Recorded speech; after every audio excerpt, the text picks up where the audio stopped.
Imagine standing at the foot of the cross, watching as the light fades from Jesus' eyes.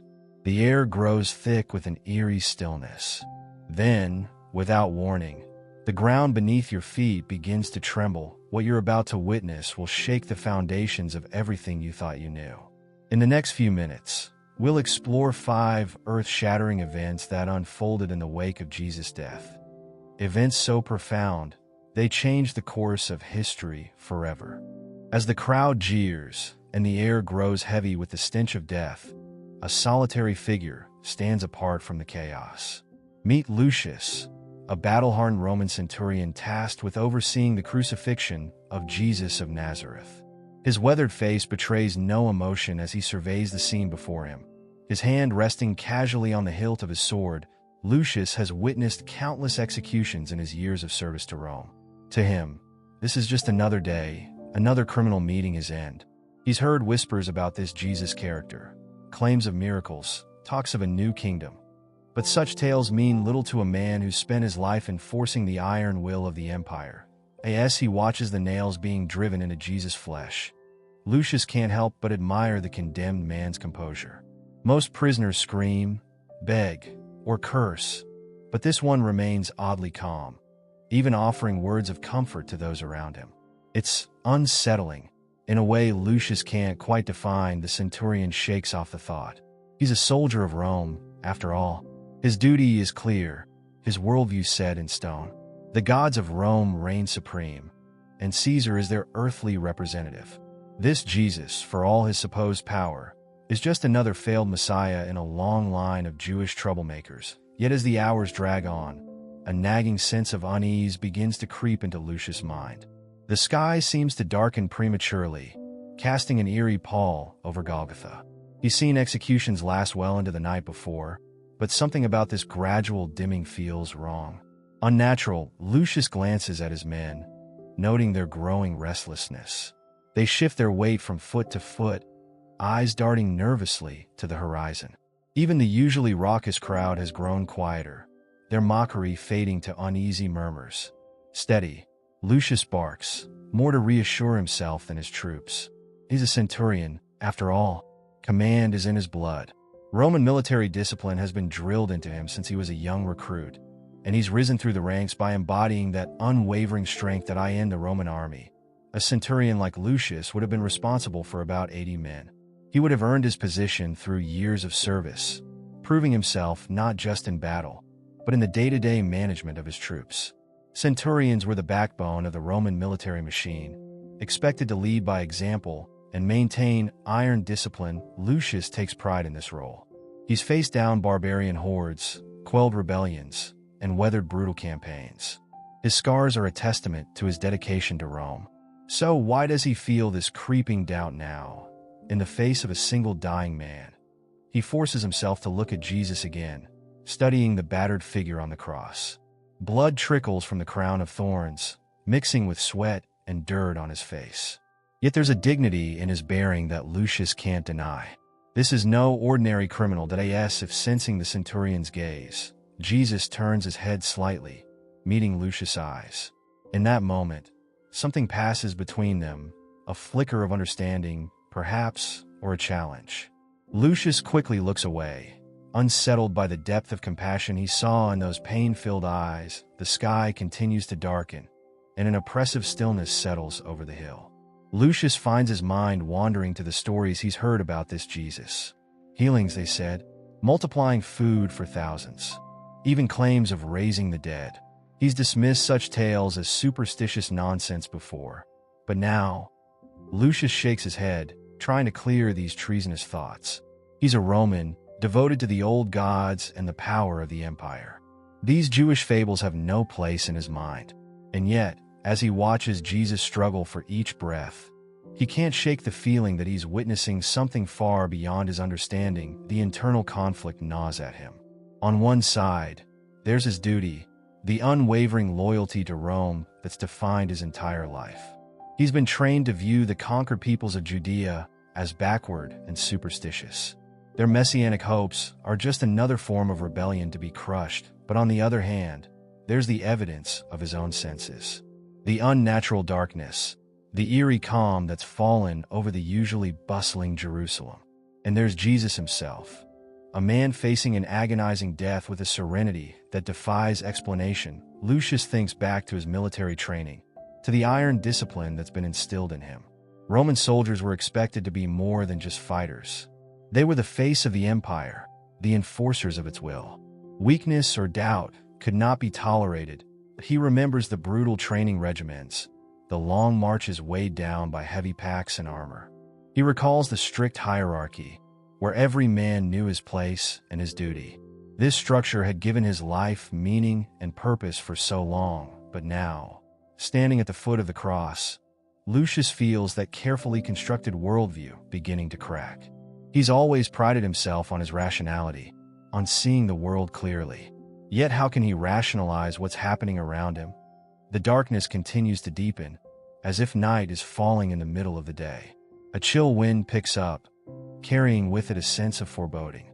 Lucius' men mutter among themselves, their usual discipline fraying in the face of the inexplicable. Silence in the ranks. Lucius snaps, his voice harsher than he intended. The soldiers straighten up, but he can see the fear in their eyes. It mirrors the uncertainty growing in his own heart.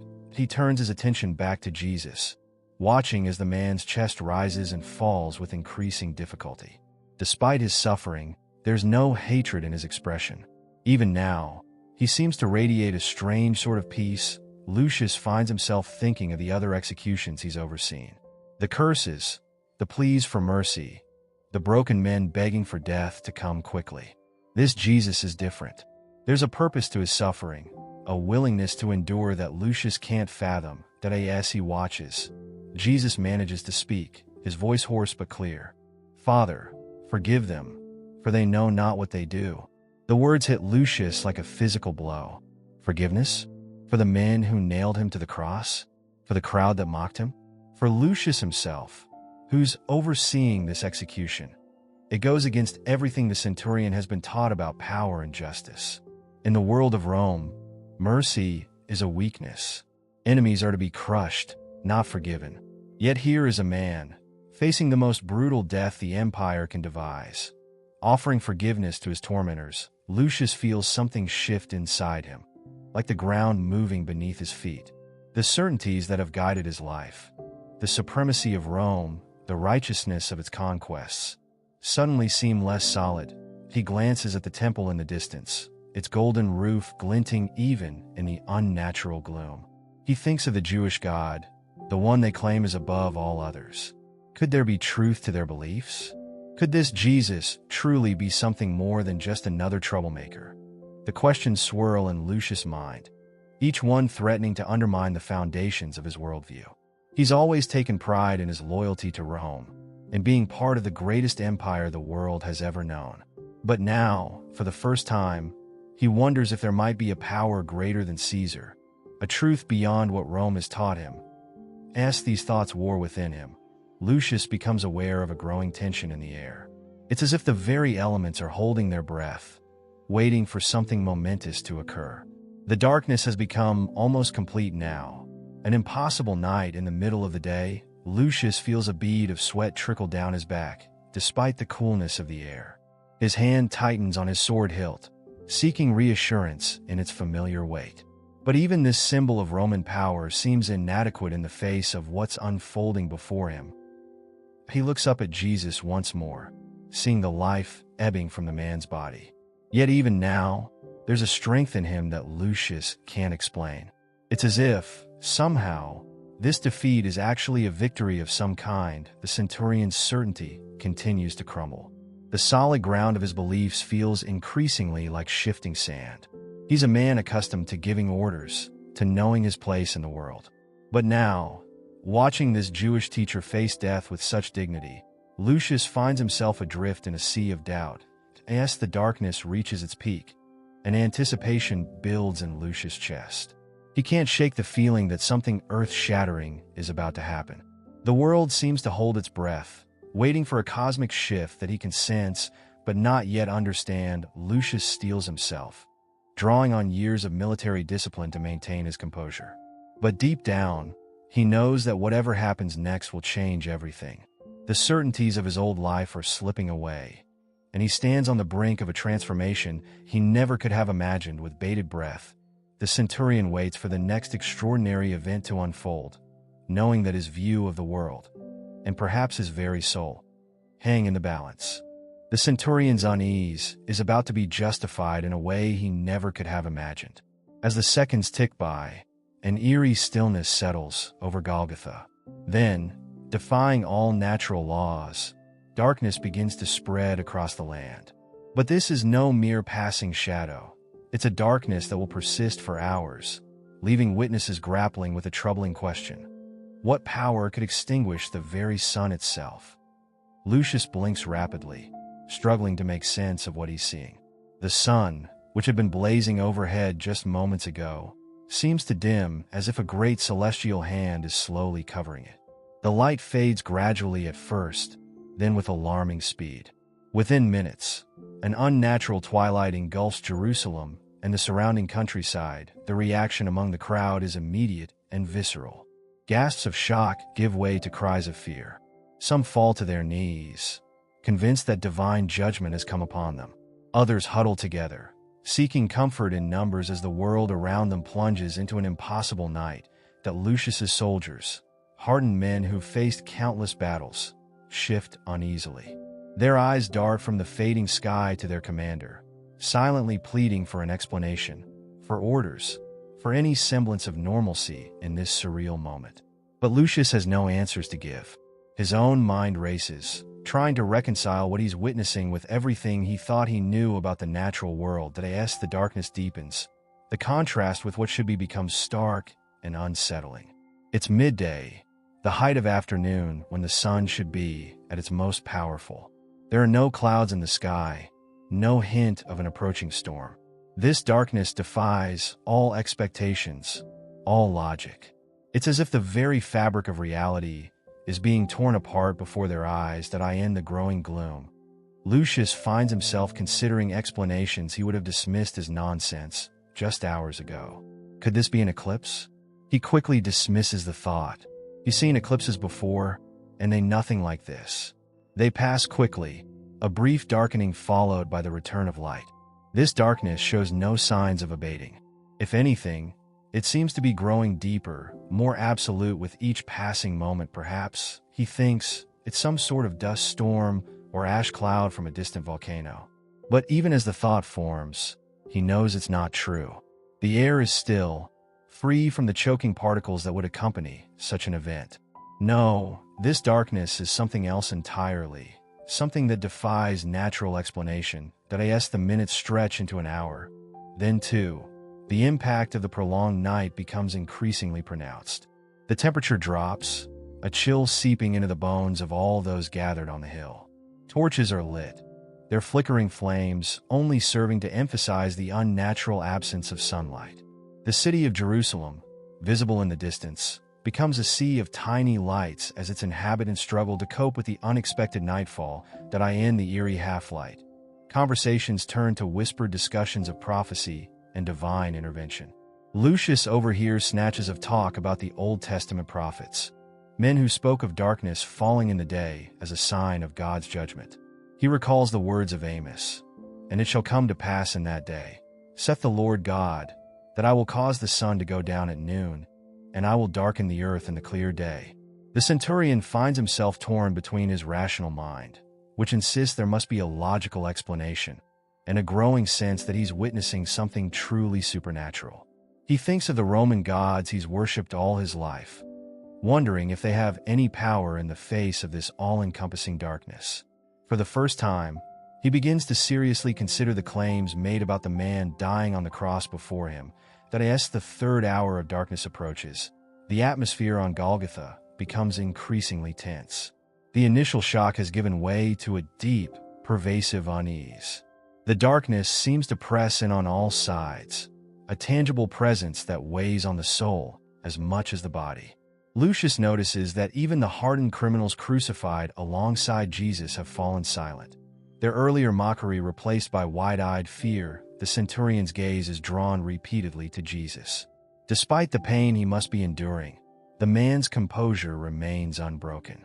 In the dim light, Lucius thinks he can see a look of determination on Jesus' face, as if he's engaged in some great, unseen struggle.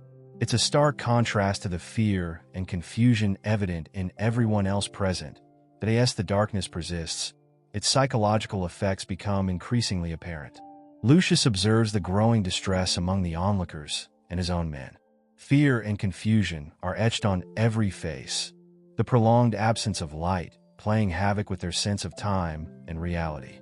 He's reminded of stories he's heard about miners trapped underground, how the darkness can drive men to the brink of madness if it lasts too long. Yet there's something more than just the absence of light at work here. The darkness feels heavy, oppressive, as if it carries a weight of cosmic significance. Lucius, a man not given to flights of fancy, finds himself wondering if this is what it feels like when worlds collide, the physical and the spiritual realms intersecting in a way beyond human comprehension. As the third hour draws to a close, a palpable sense of anticipation builds. Surely, Lucius thinks, this unnatural night can't last much longer.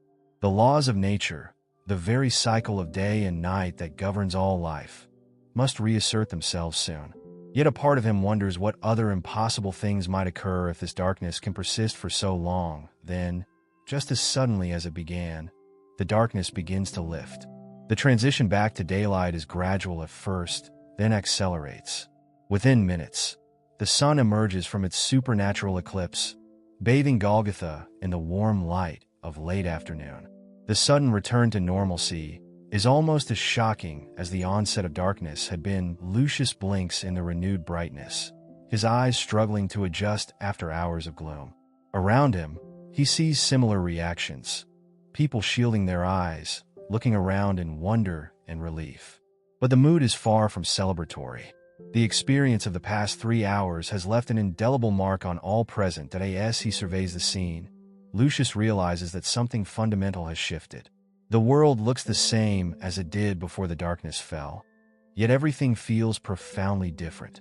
The certainties he clung to just hours ago seem fragile now, like a thin veneer over a reality far more complex and mysterious than he ever imagined. His gaze returns to Jesus, still hanging on the cross, but clearly nearing the end of his ordeal. The man's suffering is evident, yet there's a sense of triumph in his bearing that Lucius can't explain. It's as if Jesus knew the darkness was coming, as if it was all part of some greater plan beyond mortal understanding. The centurion's mind reels as he tries to process everything he's witnessed. The darkness defied all natural laws, lasting far too long to be explained by any conventional means. Its onset and dissipation were too precise, too purposeful to be mere coincidence. And its timing, coinciding exactly with Jesus' final hours, seems laden with meaning. Lucius finds himself grappling with implications that shake the very foundations of his worldview. If this darkness was indeed a divine sign, what does it mean? Was it a symbol of mourning, the cosmos itself lamenting the death of Jesus? Or was it a manifestation of divine judgment, as some of the Jewish onlookers seemed to believe? The questions multiply, each one leading to more profound and unsettling thoughts. If the Jewish God has the power to extinguish the sun itself, what does that say about the Roman deities Lucius has worshipped all his life? And if Jesus is somehow connected to this God, as his followers claim, what does that make him? As these thoughts swirl in his mind, Lucius becomes aware of a growing sense of awe and trepidation. The events he's witnessed go beyond anything in his experience, beyond anything he thought possible. The solid ground of his beliefs, once so certain, now feels shifting and unreliable. Yet amidst the uncertainty, Lucius feels a strange sense of anticipation building within him. The darkness may have passed, but he can't shake the feeling that it was just the beginning. Something monumental is unfolding before his eyes, something that will change not just his own life, but the course of history itself. As the crowd on Golgotha begins to stir, murmuring about the miracle they've just witnessed, Lucius steels himself for what's to come. The darkness has shaken him to his core, forcing him to question everything he thought he knew. But it's also opened his eyes to possibilities he never before considered. With a mixture of fear and fascination, the centurion turns his attention back to Jesus. The man's life is ebbing away, Yet Lucius can't escape the feeling that the true impact of his death is only beginning to unfold. As the afternoon wears on, he waits with bated breath, knowing that more earth-shattering events may yet come. The darkness has lifted, but its effects linger. In its wake, Lucius finds himself a changed man, less certain of his old beliefs, more open to new truths.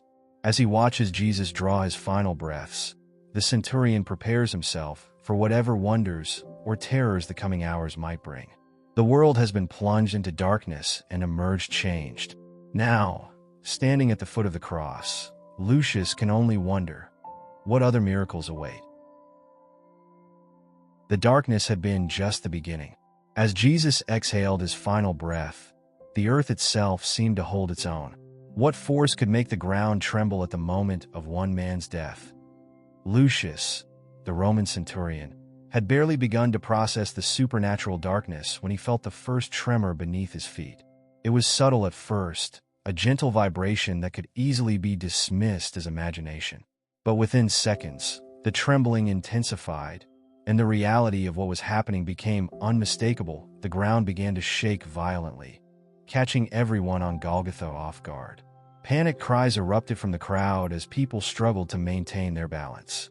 Lucius instinctively widened his stance, his years of military training kicking in as he fought to stay upright. Around him, his soldiers stumbled, their armor clanking as they collided with one another. The earthquake's timing was impossible to ignore. It struck at the precise moment Jesus had breathed his last, a coincidence too perfect to be mere chance.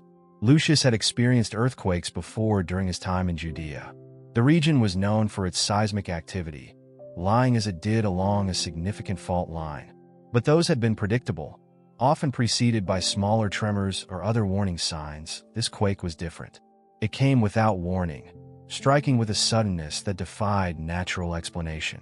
As the shaking continued, Lucius couldn't help but draw a connection between the timing of the earthquake and the death of the man on the cross. It was as if the very earth was reacting to Jesus' passing, mourning in its own elemental way. The symbolic significance of the earth's reaction wasn't lost on those gathered at Golgotha. In many ancient cultures, including those of Rome and Judea, earthquakes were seen as divine messages or judgments. The ground shaking at the moment of Jesus' death seemed to underscore the gravity of what had just occurred, as if the natural world itself was acknowledging the loss of someone truly extraordinary. As the tremors intensified, Lucius observed the panic spreading among the witnesses. Those who had come to mock and jeer at Jesus now huddled together in fear, their earlier bravado replaced by terror. Even the hardened criminals crucified alongside Jesus seemed shaken, their pain momentarily forgotten in the face of this new threat. That Lucius's mind raced, trying to reconcile his knowledge of natural phenomena with the unprecedented events unfolding around him. He knew that the region was prone to seismic activity. The Dead Sea transformed fault system ran through the area, capable of producing significant earthquakes. But the timing and intensity of this quake defied all his previous experiences. The centurion struggled to maintain order among his troops as the shaking continued. He barked out commands, ordering his men to hold their positions and assist any civilians in danger.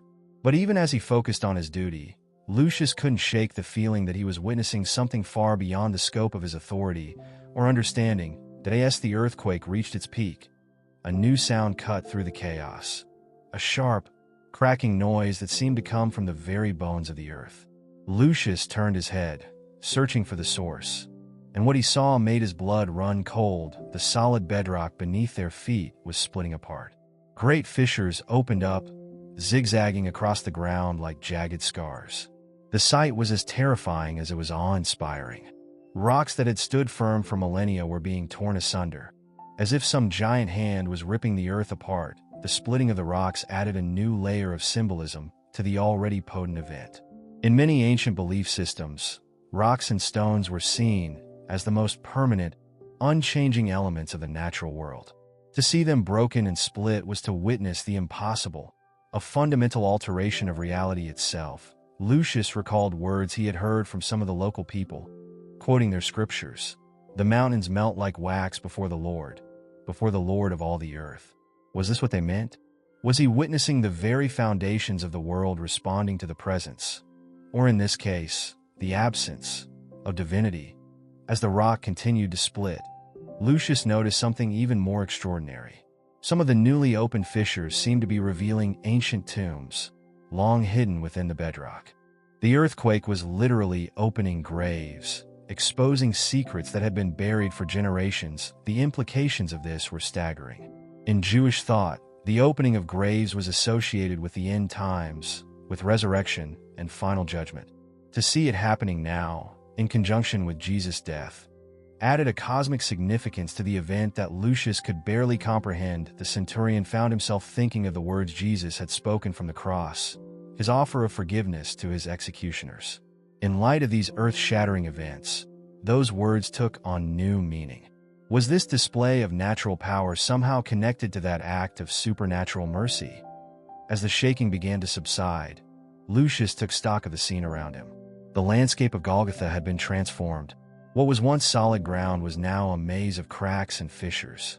Boulders that had stood for centuries lay shattered, their broken pieces scattered across the hillside. The impact on the witnesses was profound.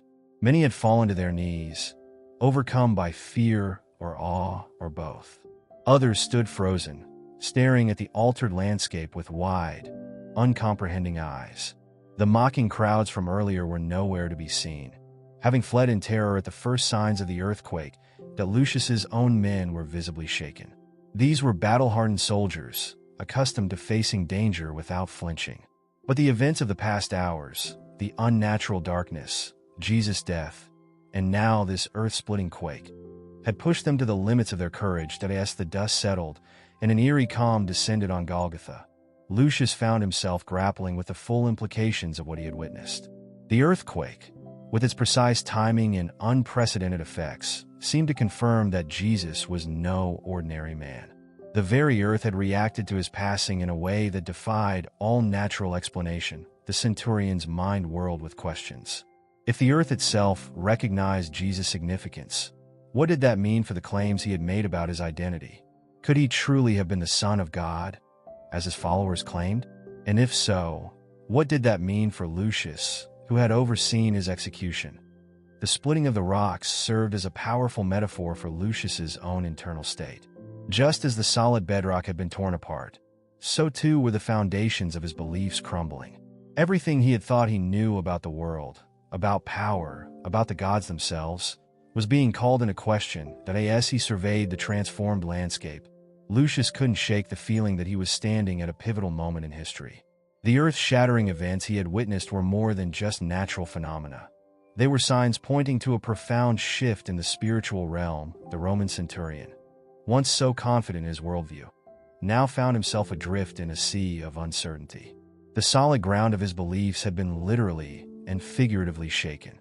Yet amidst the chaos and destruction, Lucius sensed the beginnings of something new, something that transcended the boundaries of his previous understanding. That as the last tremors faded away, leaving behind a landscape forever altered, Lucius turned his gaze back to the cross.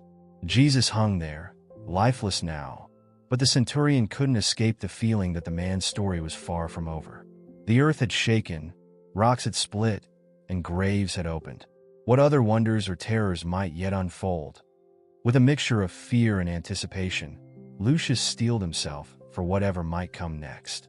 The earth-shattering moment had passed, but its effects lingered, both in the physical world and in the hearts and minds of all who had witnessed it.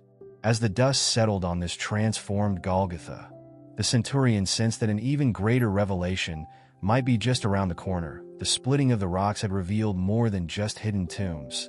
It had exposed the inadequacy of Lucius's previous understanding of the world. As he stood amidst the aftermath of the earthquake, the centurion realized that he was standing on the threshold of a new reality, one where the impossible had become possible, and where the divine had unmistakably touched the earthly realm. With a deep breath, Lucius prepared himself to face whatever new marvels or challenges the coming hours might bring. The earth had shaken at the death of Jesus, but the centurion sensed that this was only the beginning of a much larger story, one that would continue to unfold in ways he could scarcely imagine. While the earth trembled at Golgotha, another tremor of cosmic significance rippled through the temple. Imagine a curtain so sacred, so revered, that its very existence kept humanity at arm's length from the divine. Now imagine that curtain being violently torn apart, that in the heart of Jerusalem, far from the hill of Crucifixion, stood the magnificent temple. At its core lay a chamber known as the Holy of Holies, a place so sacred that it was hidden from view by an enormous veil. This wasn't just any curtain. It was a massive, intricately woven barrier that separated the rest of the temple from the innermost sanctuary, where it was believed God's presence dwelled. The veil was a marvel of craftsmanship, its very construction a testament to its importance. Made from blue, purple, and scarlet materials and twisted linen, it was designed to be both beautiful and impenetrable. Its thickness and weight emphasized its role as a physical and spiritual barrier. This was no flimsy partition, but a solid wall of fabric that stood as a constant reminder of the separation between humanity and the divine for centuries. This veil had been an integral part of Jewish religious life. It served as a tangible symbol of the gulf between sinful humanity and a holy God. The book of Hebrews describes the temple's layout, noting that the veil separated the holy place from the Holy of Holies. This innermost chamber was so sacred that only the high priest was permitted to enter, and even then, only once a year on Yom Kippur, the Day of Atonement. On this day, the high priest would perform elaborate rituals and offer sacrifices for the sins of the people. The veil stood as a constant reminder of the limited access humans had to God's presence. It was a physical manifestation of the spiritual reality that sin created a barrier between people and their Creator for generations. This system had been at the heart of Jewish religious practice. The veil, the sacrifices, the role of the high priest, all of these elements were deeply ingrained in the fabric of their faith. It was a system that provided structure, meaning, and a sense of connection to the divine, albeit a limited one. But on this extraordinary day, as Jesus breathed his last on the cross, something unprecedented occurred within the temple walls. Without warning, without any human intervention, the veil began to tear. This wasn't a small rip or a fraying at the edges. The massive curtain was torn from top to bottom, as if an invisible hand had reached down from heaven and ripped it apart. The sound must have been deafening in the hushed confines of the temple. The thick, heavy fabric would have resisted at first, then given way with a thunderous ripping noise that echoed through the sacred halls. Priests and worshippers alike would have frozen in shock, unable to comprehend what they were witnessing. This was no accident, no mere coincidence. The timing, coinciding exactly with Jesus' death on the cross, was too precise to be random. The manner of the tearing, from top to bottom, suggested an act initiated from above, not by human hands. And the completeness of the tear, leaving the Holy of Holies fully exposed, spoke to the finality and significance of the act. As news of this extraordinary event spread, its implications began to sink in. The veil, which had stood for centuries as a barrier between God and humanity, had been dramatically and irrevocably removed. The Holy of Holies, once hidden from view and accessible only to the high priest, was now exposed for those who had followed Jesus and understood his teachings. The symbolism was clear and profound. Throughout his ministry, Jesus had spoken of a new covenant, a new way of relating to God that would supersede the old system of sacrifices and separation.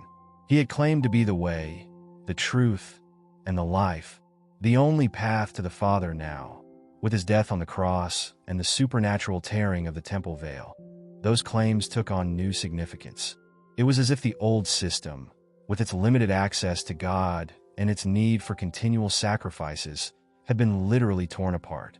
In its place, a new reality was emerging, one in which the barrier between God and humanity had been removed. The theological implications of this event were staggering. For centuries, Jewish religious practice had centered around the temple and its rituals. The veil had stood as a powerful symbol of the separation between a holy God and sinful humanity. Its tearing suggested a fundamental shift in this relationship. Early Christian interpretations saw the tearing of the veil as a clear sign that the old covenant had been fulfilled and a new one established. They understood it as a dramatic demonstration that through Jesus' sacrifice, believers could now approach God directly. No longer would they need a human priest to mediate on their behalf. No longer would access to God's presence be limited to a single individual on a single day of the year. This understanding revolutionized the concept of worship and relationship with God. The book of Hebrews, written to early Jewish Christians, expounds on this idea.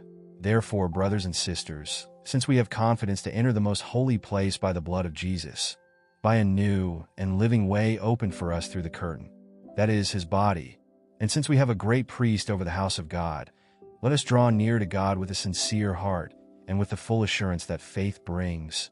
The tearing of the veil was seen as a fulfillment of Old Testament prophecies and a transformative moment in the relationship between God and humanity.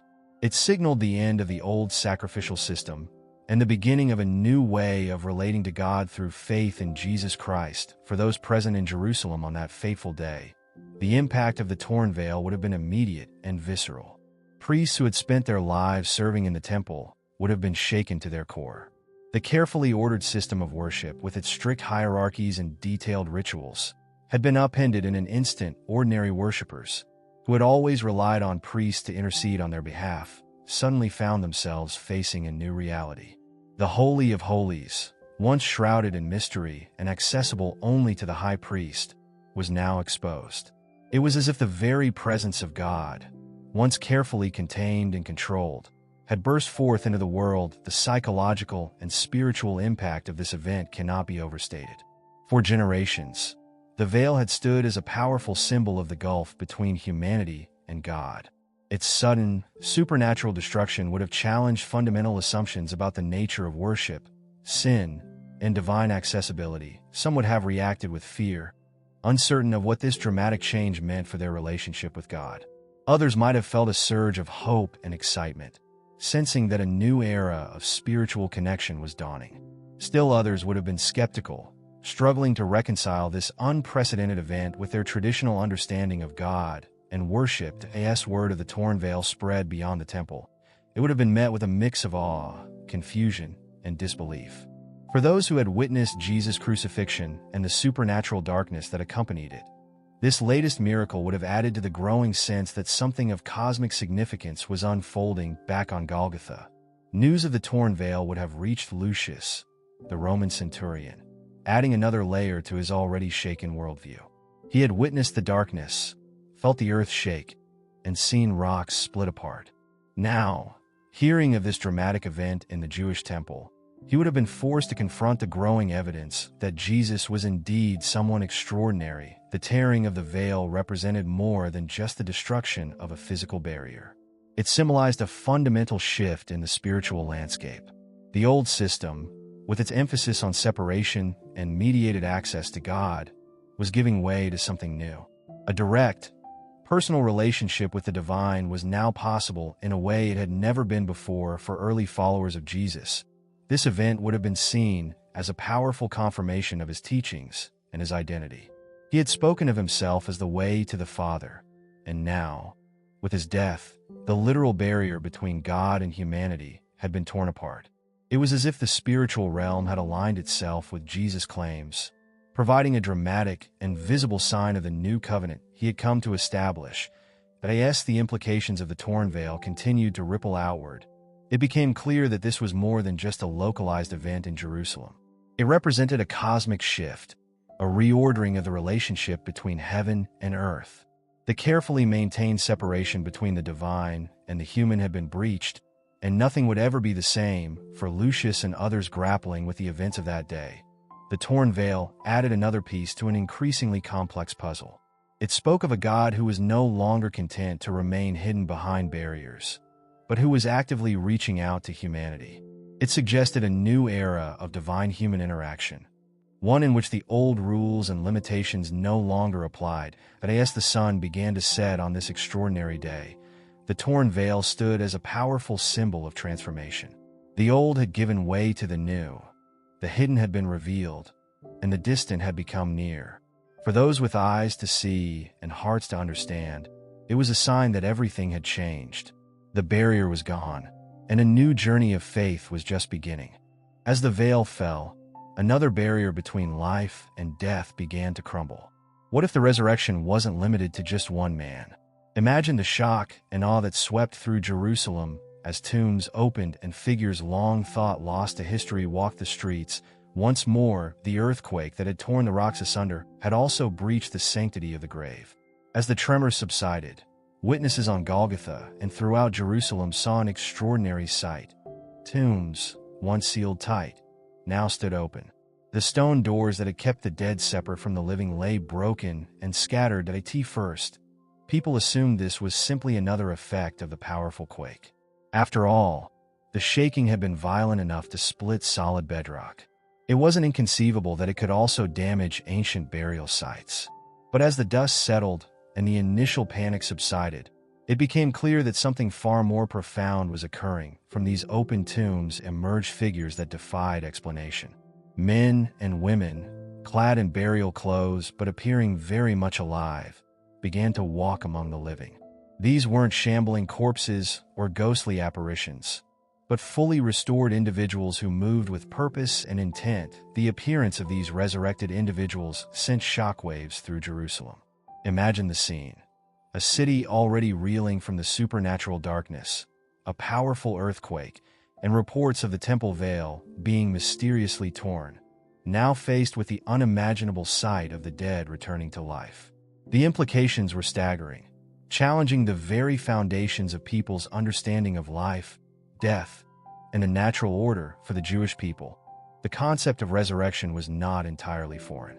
Their scriptures spoke of a future resurrection of the dead, a time when the righteous would be restored to life. But this was always understood as a future event, something that would occur at the end of days. To see it happening in their midst, in real time, was beyond anything they had ever expected or prepared for. The resurrection of these saints raised profound questions about the nature of death and the afterlife. In Jewish thought, the dead were believed to reside in Sheol, a shadowy underworld where they awaited the final judgment. The idea that some could return from this realm, fully restored to life, challenged long-held beliefs about the finality of death and the boundaries between this world and the next. As news of these resurrected individuals spread, people grappled with the implications. If these saints could return from death, what did it mean for their loved ones who had passed away? Was this a sign that the long-awaited messianic age had begun? And how did it relate to the man who had just been crucified on Golgotha? For those who had followed Jesus or heard his teachings, these events took on even greater significance. Throughout his ministry, Jesus had spoken about resurrection and eternal life. He had even raised individuals from the dead, most notably his friend Lazarus. But those had been isolated incidents, temporary restorations that didn't challenge the overall order of things. This mass resurrection, occurring in conjunction with his own death, seemed to be on an entirely different scale. The identity of these resurrected saints became a topic of intense speculation. While the exact individuals were not named, they were described as holy people, likely referring to pious figures from Israel's past. These may have been heroes of the faith, prophets, or martyrs who had died holding fast to their beliefs. Their appearance now, at this crucial moment, served as a powerful testimony to the significance of what was unfolding. As people in Jerusalem encountered these resurrected saints, they were forced to confront the reality of what they were seeing. These weren't vague spirit-like beings or reanimated corpses.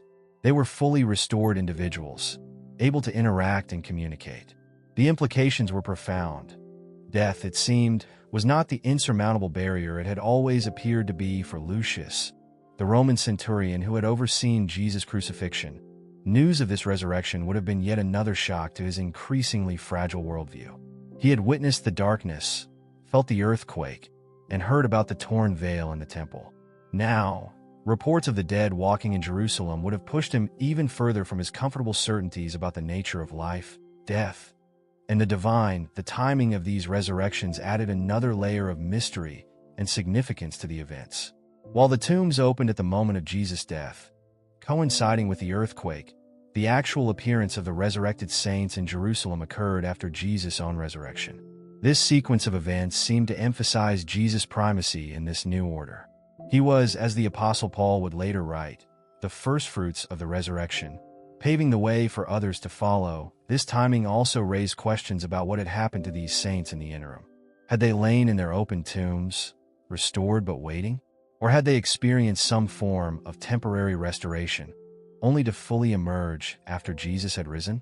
The answers to these questions remained elusive, adding to the sense of mystery and wonder surrounding the event. The appearance of these resurrected saints in Jerusalem served multiple purposes. First, it acted as a powerful witness to the effectiveness of Jesus' work on the cross. His death had not just atoned for sin in some abstract sense. It had actually broken the power of death itself, allowing these righteous individuals to return to life. Secondly, it served as a preview or foretaste of the resurrection that all believers could now look forward to through faith in Christ. The resurrection of these saints was seen as a prelude to the greater resurrection to come, a sign that death had indeed been defeated and that eternal life was now a tangible reality. The impact on those who encountered these resurrected individuals must have been profound. Imagine meeting someone you knew to be long dead, now alive and well before your eyes. For some, it may have been a joyous reunion with a revered ancestor or teacher. For others, it might have been a deeply unsettling experience, challenging everything they thought they knew about the finality of death. These encounters would have sparked intense discussions and debates throughout Jerusalem. Questions about the nature of the afterlife, the power of God, and the significance of Jesus' death would have been on everyone's lips.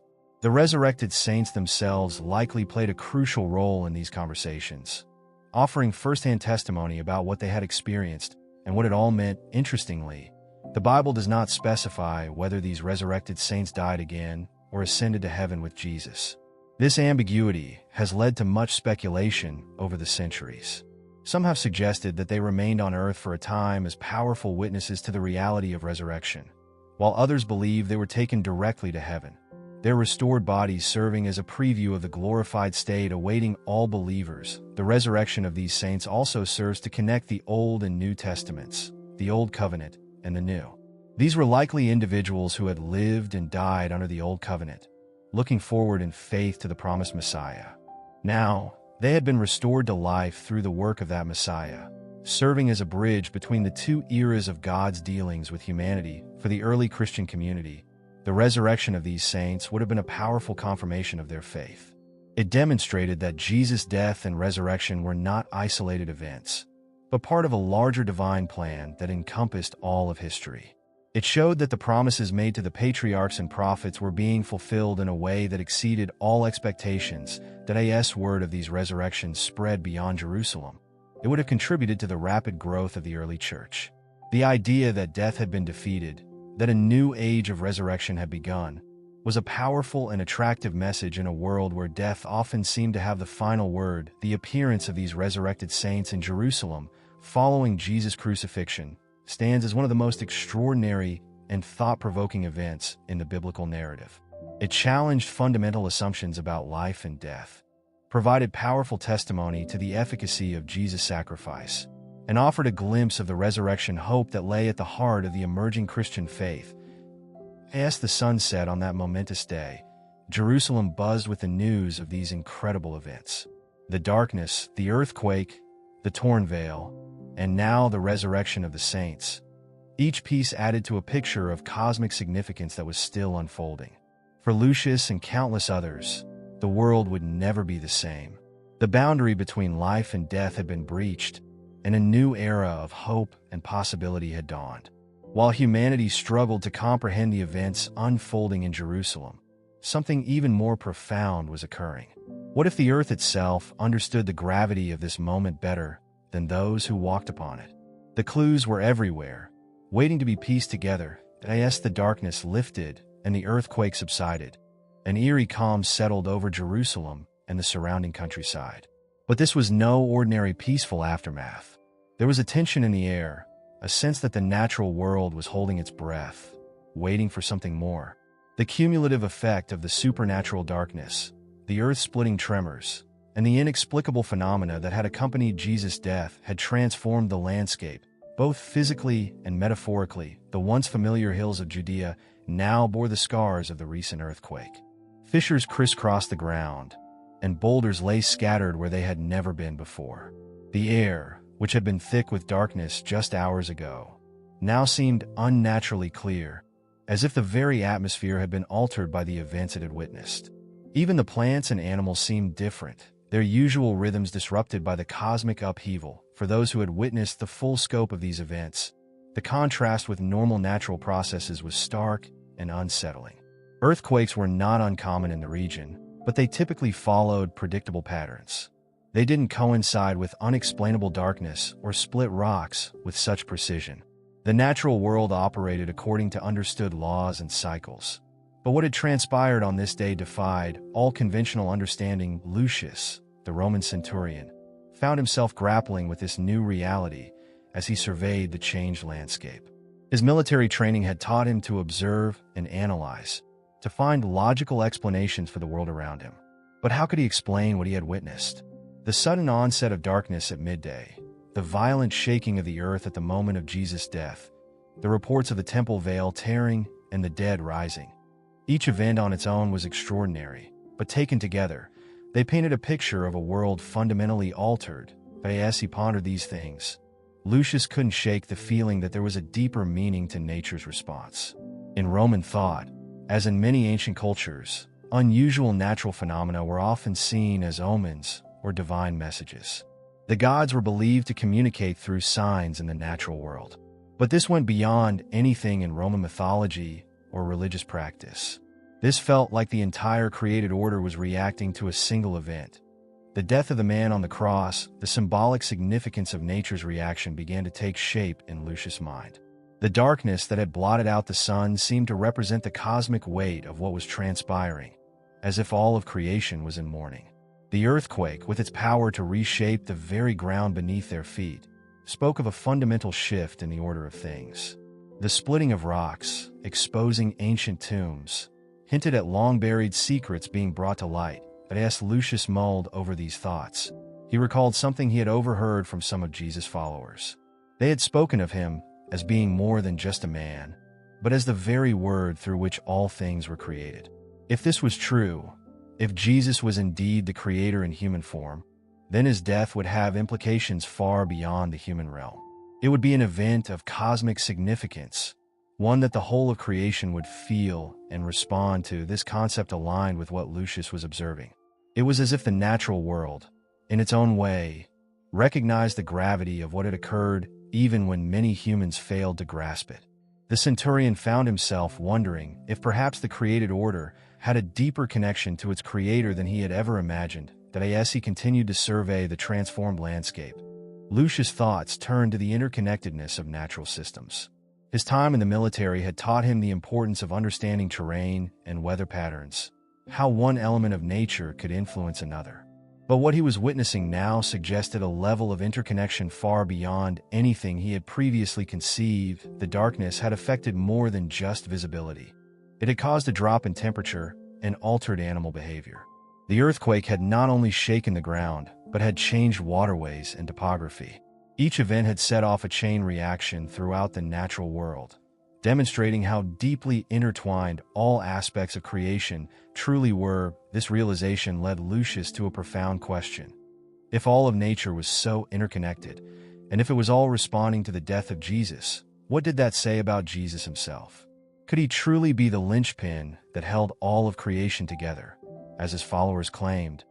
As these thoughts swirled in Lucius' mind, he became aware of a growing sense of anticipation. The calm that had settled after the earthquake didn't feel like an ending, but rather like a pause before something more. The natural world seemed poised on the brink of further revelation. As if the full scope of its response had yet to be unveiled, Lucius found himself scanning the horizon, half expecting to see more signs and wonders. Would the stars realign themselves? Would the seas part or mountains move? The possibilities seemed endless in this new reality, where the laws of nature had been suspended. As he waited and watched, Lucius reflected on the words of Charles Spurgeon, which he had overheard from a group of Jesus followers discussing the day's events.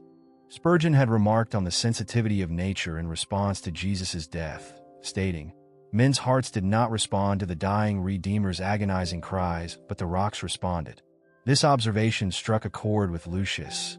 He had witnessed firsthand the hard-heartedness of many who had mocked Jesus on the cross. Yet here was nature itself mourning in a way that put humanity to shame. The comprehensive reaction of creation became clearer to Lucius as he pieced together all he had witnessed and heard. It wasn't just isolated incidents of darkness or tremors. It was as if the entire cosmos had shuddered at the moment of Jesus' death. The sun had hidden its face, the earth had shaken, rocks had split, tombs had opened, and even the sacred temple veil had been torn. Each element of nature, from the highest heavens to the depths of the earth, seemed to have played its part in this cosmic lament. This realization filled Lucius with a sense of awe that he had never experienced before. He had witnessed the raw power of nature in storms at sea and on battlefields across the empire. He had seen the grandeur of Rome's greatest monuments and the beauty of far-flung landscapes. But nothing had prepared him for this. This was nature not as an impersonal force, but as a responsive creation, intimately connected to its creator and mourning his death. The implications of this were staggering. If nature itself recognized Jesus as its creator, then who was he really? The claims he had made, which Lucius had previously dismissed as the ramblings of a deluded man, now took on new significance. Could he truly have been the Son of God, as he claimed? And if so, what did his death mean for the world? As these questions raced through his mind, Lucius became aware of a shift in his own perception. The awe he felt was tinged with something else, a growing reverence for the man he had helped crucify. He had witnessed Jesus' dignity in the face of suffering, heard his words of forgiveness from the cross, and now, seeing all of creation respond to his death, Lucius could no longer deny that there was something truly divine about this Jesus. The centurion's growing awe was mirrored in the faces of those around him. The crowd that had gathered at Golgotha, once jeering and mocking, now stood in stunned silence. Many had fallen to their knees, overwhelmed by the signs they had witnessed. Others wept openly, perhaps finally grasping the magnitude of what had transpired. Even Lucius' own men, hardened soldiers who had seen their share of death, were visibly shaken. They huddled together, speaking in hushed tones, their eyes darting nervously around as if expecting the next supernatural event to overtake them at any moment. But as the day wore on and no further signs appeared, a different kind of tension began to build. It was as if the whole world was holding its breath, waiting for the next act in this cosmic drama. Lucius found himself staring at the lifeless body of Jesus, still hanging on the cross. Was this truly the end? Or was nature's lament merely a prelude to something even more extraordinary? The centurion's mind raced with possibilities. If creation had responded so dramatically to Jesus' death, what might happen if the claims of resurrection his followers had hinted at came true? Would the sun burst forth with unnatural brilliance? Would the earth itself rejoice with new life springing forth from every crack and crevice? As these thoughts filled his mind, Lucius realized that he had been irrevocably changed by what he had witnessed. The orderly, predictable world he had known had been shattered, replaced by one where the divine could break through at any moment. His carefully constructed worldview, based on Roman strength and the predictability of natural law, now lay in ruins at his feet. Yet amidst the uncertainty, Lucius felt a strange sense of anticipation. Something momentous had occurred, something that had caused all of creation to respond in ways he could never have imagined. And deep in his heart, the centurion knew that this was only the beginning. Whatever came next, he was determined to approach it with open eyes and an open heart, ready to embrace the new reality that was unfolding before him.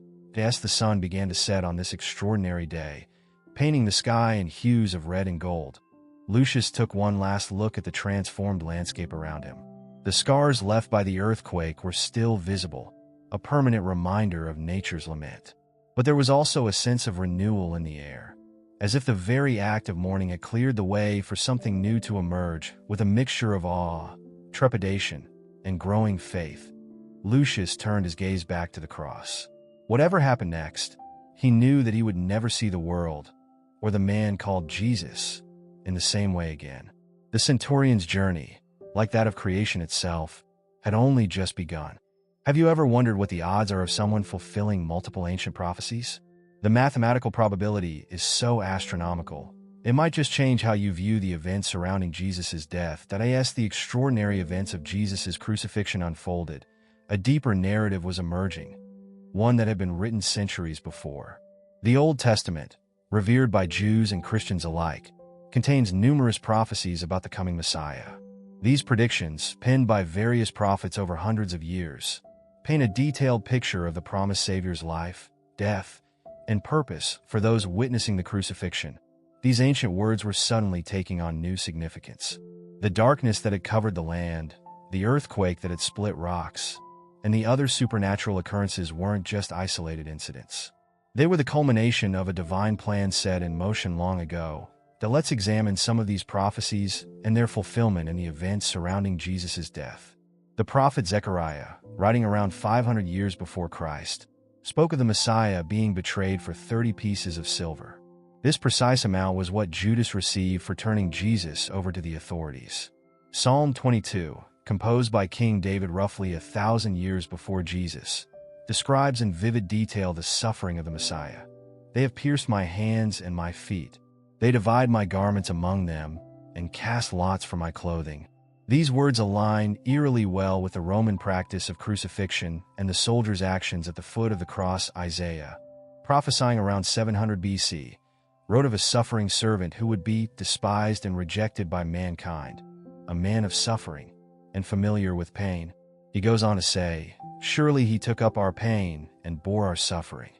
He was pierced for our transgressions, he was crushed for our iniquities."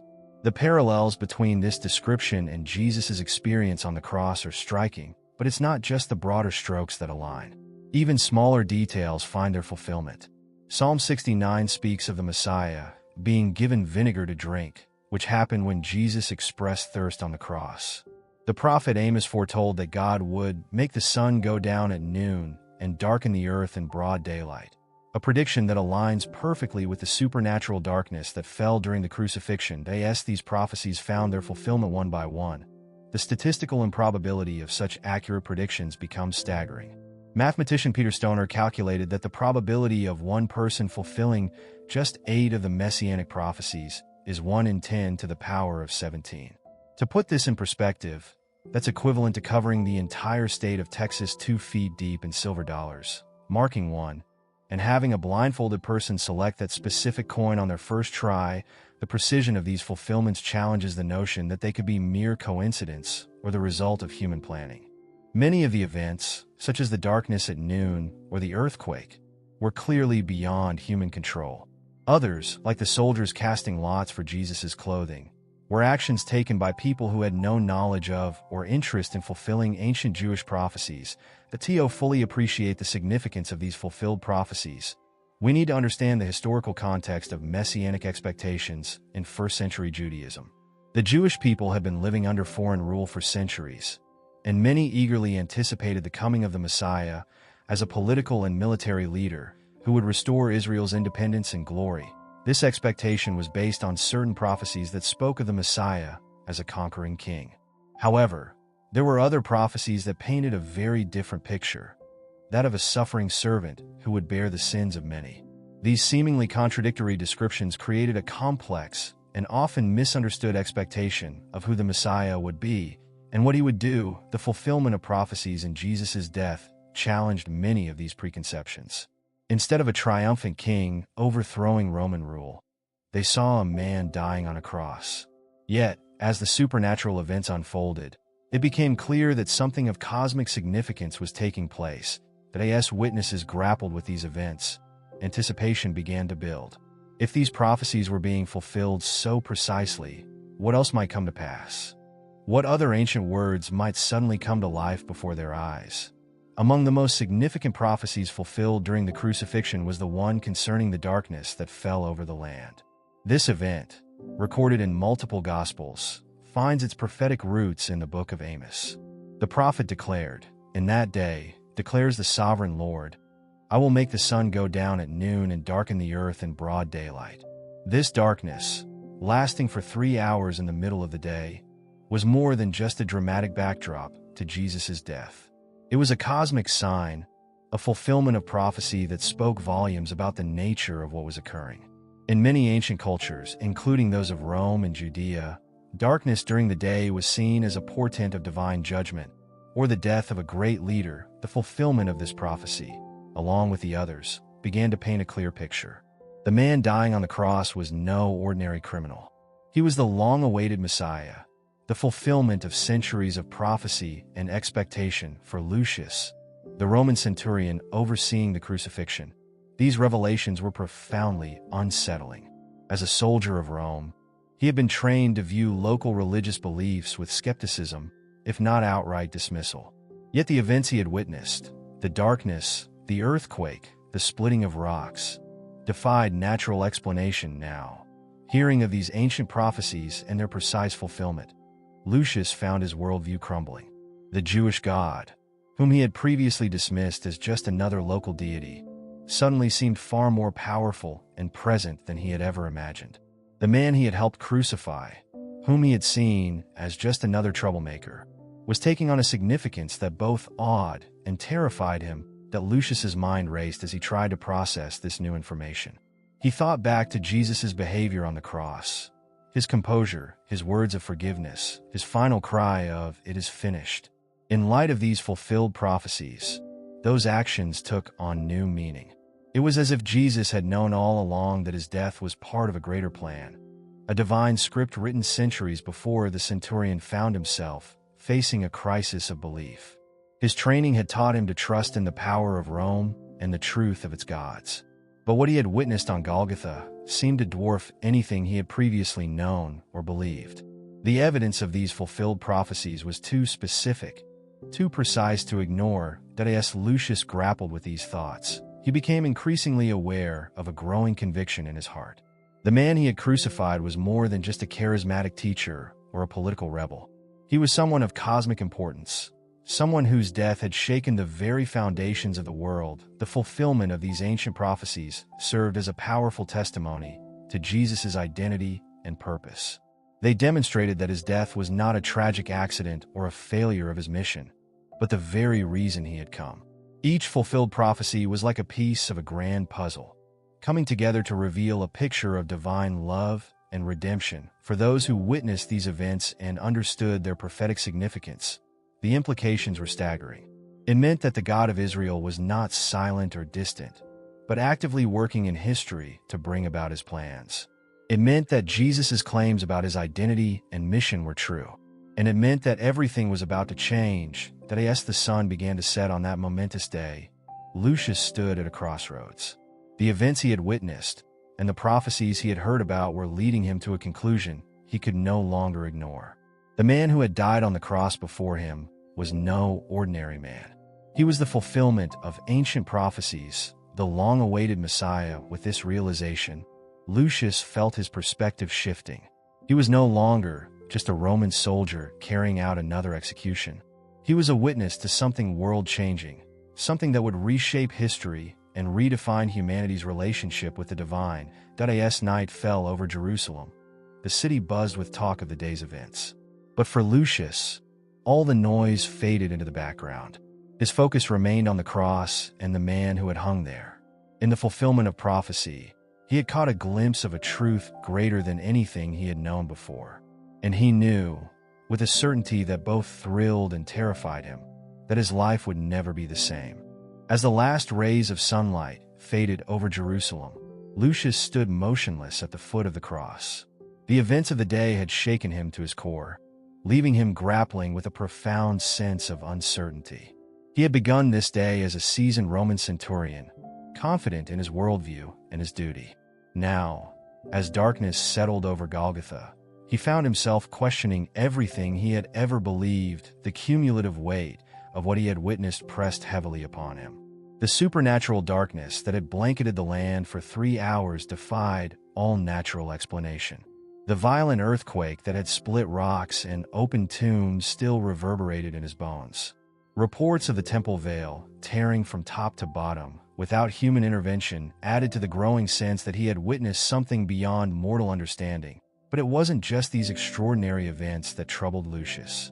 It was the way they aligned with the ancient prophecies he had heard whispered among the crowd. Prophecies written centuries ago that seemed to describe, with uncanny precision, the very events he had just witnessed. The mathematical improbability of such accurate predictions made his head spin. As Lucius replayed the day's events in his mind, he found his thoughts continually returning to the man on the cross. Jesus of Nazareth had faced his execution with a dignity and composure that Lucius had never before encountered. Even in the throes of agony, Jesus had offered forgiveness to his executioners, a concept so foreign to Roman sensibilities that Lucius still struggled to comprehend it. The centurion's mind was a battlefield of conflicting thoughts and emotions. On one side stood his duty as a Roman soldier, the unwavering loyalty to empire that had defined his entire life.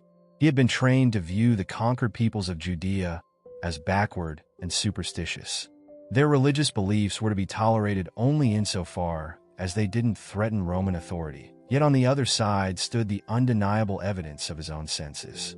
The darkness, the earthquake, the torn veil. These were not the fevered imaginings of religious zealots. Lucius had witnessed them with his own eyes, felt them with his own body.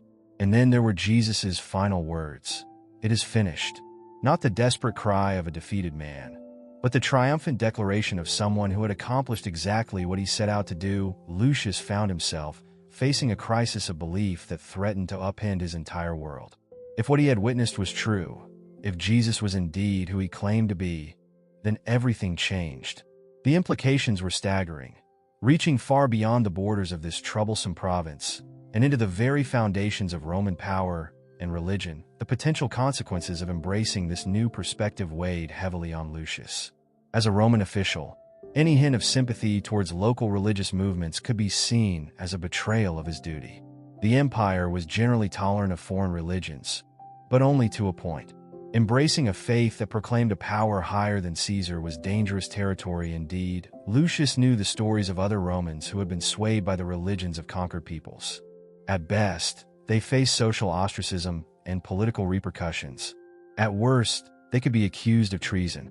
His career, his standing in society, perhaps even his life could be at stake if he were to acknowledge the truth that was pressing itself upon his consciousness. Yet even as these fears swirled in his mind, Lucius found them increasingly insignificant in the face of what he had witnessed.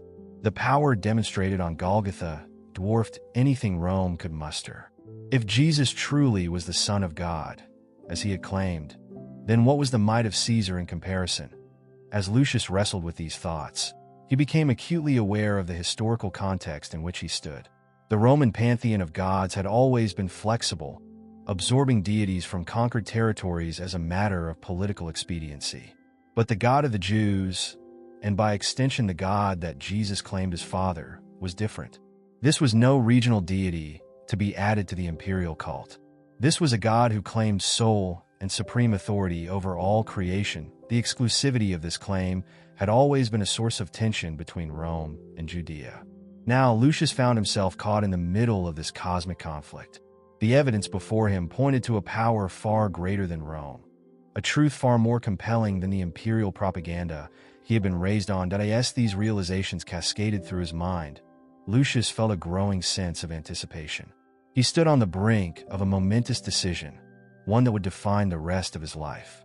The comfortable certainties of his old existence were crumbling away, leaving him poised between two worlds: the familiar but suddenly hollow world of Roman power, and a new world of divine truth that both thrilled and terrified him.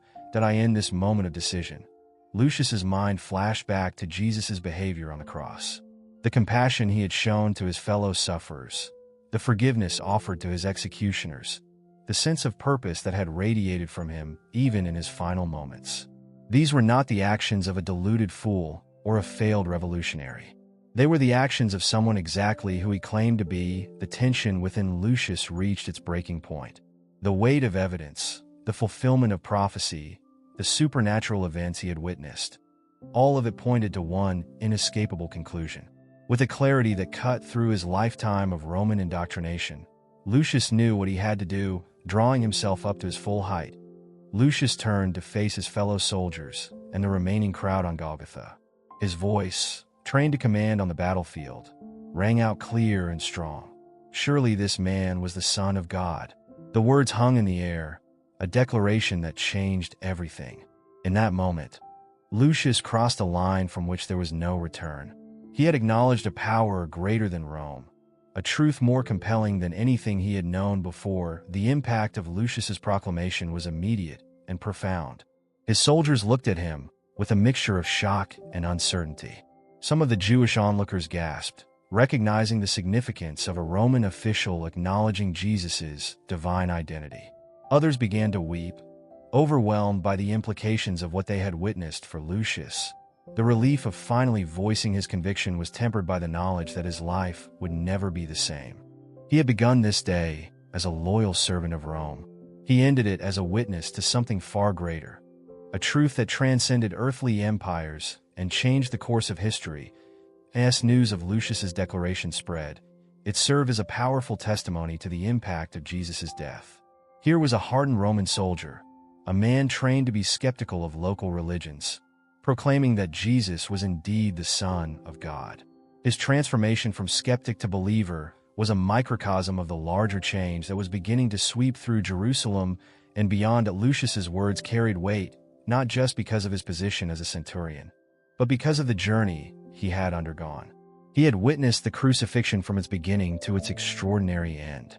He had seen Jesus' comportment in the face of death, heard his words of forgiveness, and experienced the supernatural events that accompanied his passing. His declaration was not the impulsive response of a religious enthusiast, but the considered conclusion of a man trained to evaluate evidence and make judgments. The centurion's transformation highlighted the universal significance of what had occurred on Golgotha. Jesus' death was not just a local event of importance to the Jews. It was something that could compel even a Roman official to re-evaluate his entire worldview. Lucius's change of heart foreshadowed the way the message of Jesus would eventually spread far beyond the borders of Judea, challenging and transforming lives across the Roman Empire and beyond. As Lucius stood there, his declaration still ringing in the air, he knew that this was only the beginning. The implications of what he had witnessed and what he now believed would continue to unfold in the days, weeks, and years to come. His life had been irrevocably changed, and he sensed that the world itself was on the brink of a transformation unlike any in history. The sun had now fully set, casting long shadows across Golgotha. As Lucius gazed at the cross where Jesus had hung, he felt a mix of awe and anticipation. He had witnessed the death of a man, but he had also seen the birth of something new. Whatever came next, he knew that nothing would ever be the same again. The centurion who had overseen Jesus' crucifixion had become one of the first to proclaim his divinity. It was a transformation that would be echoed countless times in the years to come, as the message of the cross spread across the world, challenging hearts and changing lives wherever it was heard. The Roman centurion's declaration echoed across Golgotha, rippling outwards like the aftershocks of the earthquake that had split the rocks. Surely this man was the Son of God. These words, spoken by a representative of the empire that had executed Jesus, marked the beginning of a profound shift in the spiritual landscape of the world. As night fell over Jerusalem, the city buzzed with an energy that defied the late hour. People gathered in homes, markets, and street corners, sharing accounts of the extraordinary events they had witnessed. The supernatural darkness that had blanketed the land for 3 hours was on everyone's lips. Some spoke in hushed tones of the earthquake that had torn the ground asunder, while others marveled at reports of the temple veil being mysteriously rent in two. But it was the news of Jesus' death and the manner in which he had faced it that dominated the conversations. Those who had been present at the crucifixion spoke of his dignity in the face of suffering, his words of forgiveness for his executioners, and the strange sense of purpose that had seemed to infuse his final moments. Even those who had opposed Jesus found themselves unsettled by the reports, struggling to reconcile the cosmic signs with their understanding of a failed Messiah. In the days that followed, a palpable tension gripped Jerusalem. The old religious systems, centered around the temple and its rituals, suddenly felt inadequate in the face of what had transpired. Priests and religious leaders scrambled to maintain order and explain away the events, but their words rang hollow to many who had witnessed the signs firsthand. This clash between old and new was perhaps most evident in the changed attitudes of many priests. The book of Acts records that a great many of the priests became obedient to the faith, indicating a significant shift within the very heart of the Jewish religious establishment. These were men who had spent their lives serving in the temple, upholding the old covenant.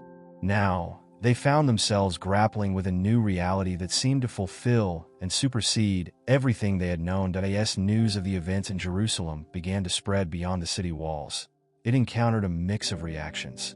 In nearby towns and villages, where many had heard Jesus teach or witnessed his miracles, the reports were met with a sense of vindication. Those who had believed in him felt their faith confirmed, while others who had been skeptical found themselves re-examining their positions further afield. In the Gentile territories that surrounded Judea, the news was received with a mixture of curiosity and skepticism. The idea of a Jewish Messiah meant little to most Greeks and Romans, but the reports of supernatural events accompanying the death of a man executed as a criminal were intriguing enough to capture attention. Within the growing community of Jesus' followers, a new understanding was taking shape. The despair that had gripped them at his arrest and crucifixion was giving way to a dawning realization. They began to see how the events they had witnessed aligned with Jesus' own teachings about his death and resurrection. The Old Testament scriptures, which many of them knew by heart, suddenly seemed to come alive with new meaning. The apostles, who had been in hiding since Jesus' arrest, began to emerge and take on leadership roles. They started to piece together a coherent narrative of what had occurred, drawing on their memories of Jesus' teachings and their eyewitness accounts of recent events. This emerging theology placed Jesus' death at the center of God's plan for redemption, seeing it not as a tragedy, but as a triumph over sin and death. As these early Christian teachings began to circulate, they sparked intense discussions and debates. For many Jews, the idea of a suffering Messiah who died for the sins of the world was difficult to reconcile with their expectations of a conquering king. Yet the undeniable signs that had accompanied Jesus' death, combined with reports of his resurrection, compelled many to reconsider their understanding of the Messiah's role. The impact of these events extended far beyond theological debates. People who encountered the story of Jesus and the testimonies of those who had witnessed his death found themselves profoundly changed. The centurion's transformation from skeptic to believer became a powerful symbol of the wider spiritual awakening that was beginning to unfold. This transformation was reflected in the changing dynamics of the community in Jerusalem. The book of Acts describes how the early believers devoted themselves to the apostles' teaching, to fellowship, to the breaking of bread, and to prayer. A new way of living was emerging, characterized by radical generosity and a sense of unity that transcended social barriers. As the weeks passed, the long-term implications of what had occurred on Golgotha began to come into focus. The followers of Jesus, initially a small and frightened group, grew in both numbers and boldness. They began to speak openly about what they had witnessed, proclaiming Jesus as the risen Messiah despite opposition from religious and political authorities. The message they shared was revolutionary. They spoke of a God who had entered into human history in the person of Jesus, who had taken upon himself the sins of the world, and who had conquered death through his resurrection. This was not just a new interpretation of old beliefs, but a fundamentally new understanding of the relationship between God and humanity. The profound spiritual changes initiated by Jesus' death and resurrection were perhaps most evident in the transformation of individuals. People who encountered this message found their lives radically altered. The early Christian writings speak of hardened sinners finding forgiveness, of the marginalized finding acceptance, and of those trapped in cycles of violence and retribution discovering a new way of peace. The centurion's transformation served as a powerful example of this broader spiritual shift. Here was a man who had represented the might of Rome, who had participated in the execution of Jesus, now proclaiming him as the Son of God. His journey from skepticism to faith mirrored the experience of countless others who found their worldviews challenged and transformed by the events surrounding Jesus' death. As news of these changes spread, it began to create ripples far beyond Jerusalem. The message of a crucified and risen Messiah, of forgiveness and new life available to all, began to find resonance in diverse communities across the Roman Empire.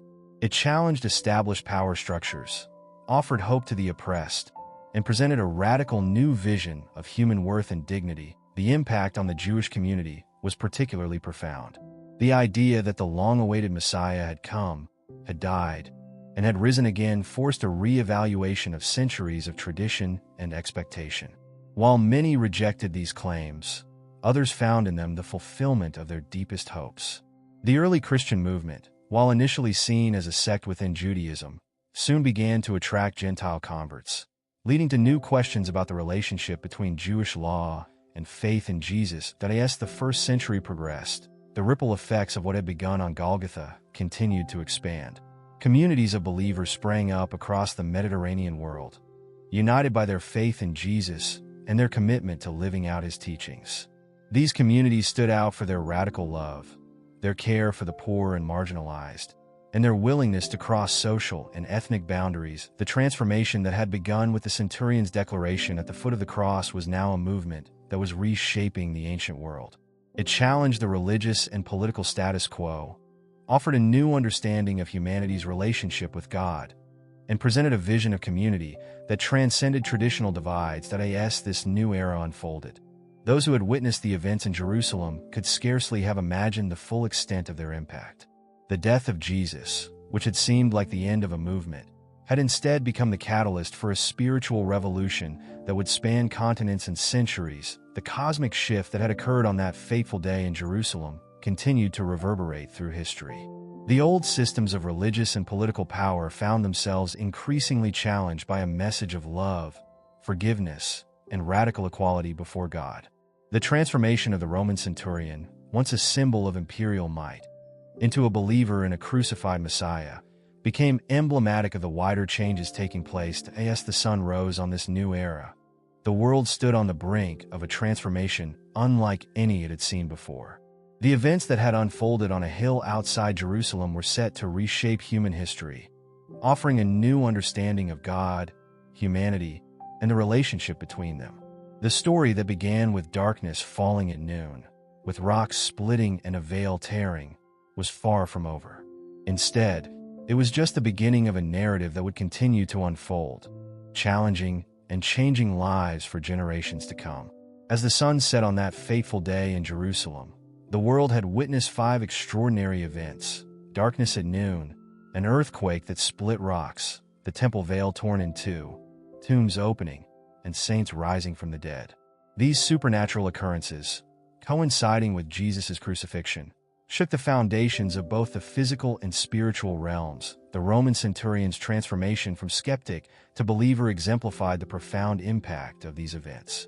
His declaration, "Surely this man was the Son of God," encapsulated the journey many would take in the years to come. It highlighted how witnessing the extraordinary could challenge long-held beliefs and open hearts to new truths. The repercussions of Jesus' death and the accompanying signs continue to resonate through history. They sparked a movement that would spread across continents, offering a new understanding of humanity's relationship with the divine.